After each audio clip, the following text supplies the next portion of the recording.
نماز پڑھ کر سکون نہیں، تلاوت کر کے سکون نہیں، روزہ رکھ کر سکون نہیں، حج کر کے سکون نہیں، زکات دے کر کے سکون نہیں۔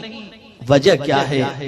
وجہ سب سے بڑی میرے پیارے آقا صلی اللہ علیہ وسلم کے پیارے دیوانوں یہ ہے کہ بندہ گناہوں کے اندر حد سے زیادہ گرفتار ہو کر اللہ کی نافرمانی کا مرتکب ہو گیا، جس کی وجہ سے اس سے ساری عبادتوں کی لذتوں کو چھین لیا گیا۔ لیکن ایک بندہ ایسا بھی ہے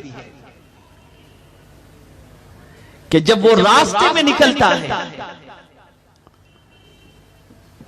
تو کوئی منظر اسے اپنی طرف آواز دیتا ہے کہ میری طرف بھی دیکھو،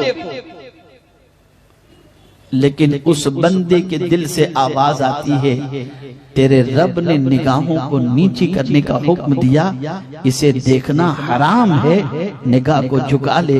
میرے آقا فرماتے ہیں اللہ کی حرام کردہ چیز کی طرف نگاہ اٹھانے کی بجائے اگر کسی نے نگاہ اللہ کے ڈر سے جھکا لی، اللہ اس کے دل کو منور اور سکون سے مالا مال کر دیتا ہے، سکون سے بھر دیتا ہے۔ یہ اللہ والوں کو سکون کیوں تھا؟ کیا بنگلے تھے ان کے؟ کیا بینک بیلنس تھا ان کا؟ کیا باڈی گارڈ تھے ان کے؟ کیا ان کے پاس قیمتی لباس تھے؟ تو خدا کی قسم نہ ان کا اپنا کوئی محل آپ کو نظر آئے گا، نہ باڈی گارڈ نظر آئیں گے، نہ سرمایہ کی فراوانی نظر آئے گی، نہ عالی شان محل ان کا نظر آئے گا، نہ ان کے جسم پر قیمتی لباس نظر آئے گا۔ پیوند والے لباس پہن کر کے بھی وہ اتنے مزے سے سوتے تھے۔ وجہ کیا تھی؟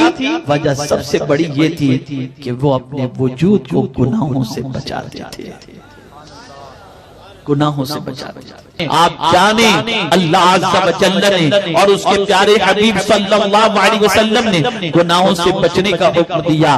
پروردگار ارشاد فرماتا ہے اگر تم یہ تصور کرتے ہو، اللہ کے ارشاد کے مفہوم کو سامنے رکھتے ہوئے عرض کر رہا ہوں، اگر کوئی یہ تصور کرتا ہو کہ نماز پڑھیں گے تو ہی جنت ملے گی، روزے رکھیں گے تبھی جنت ملے گی، حج کریں گے تبھی جنت ملے گی، زکات دیں گے تبھی جنت ملے گی، تو میں آپ سے عرض کرتا ہوں ہاں ان اعمال کی بنیاد پر تو جنت کا وعدہ ہے ہی، اس سے انکار نہیں کیا جا سکتا، لیکن اگر کوئی گناہ سے بچتا ہے اور کبیرہ گناہ سے بچتا ہے تو نیکی کرنے کے عوض میں تو بندہ جنت میں چلا جائے گا، لیکن گناہ سے بچنے کے عوض کے اندر اللہ خود اسے جنت میں داخل فرمائے گا۔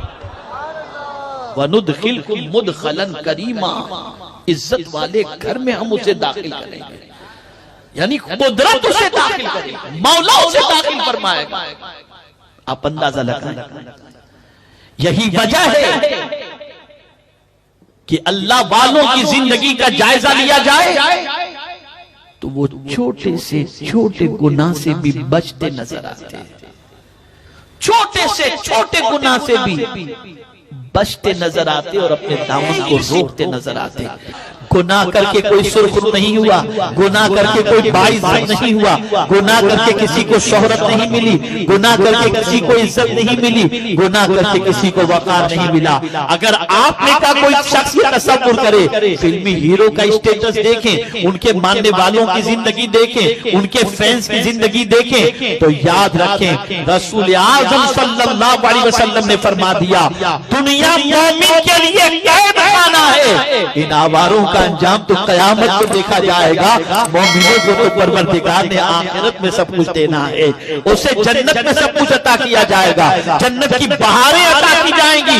اے رسول اعظم صلی اللہ تعالی علیہ وسلم کے دیوانوں، اگر ہم یہ چاہتے ہیں کہ رب قدیر جل جلالہ ہمیں سکون کی دولت عطا فرمائے، ہمارے قلب کو سکون کی دولت سے مالا مال فرما دے، ہمیں عزت عطا فرمائے، ہمیں رزق عطا فرمائے، ہمیں پروردگار اپنے فضل کی بارشوں کے سائے میں رکھے اور بارشوں کے اندر ہمیں نہانے کی توفیق عطا فرمائے، تو گناہ سے زیادہ بچو، گناہ سے زیادہ بچو۔ اللہ مجھے آپ کو سب کو توفیق نصیب فرمائے۔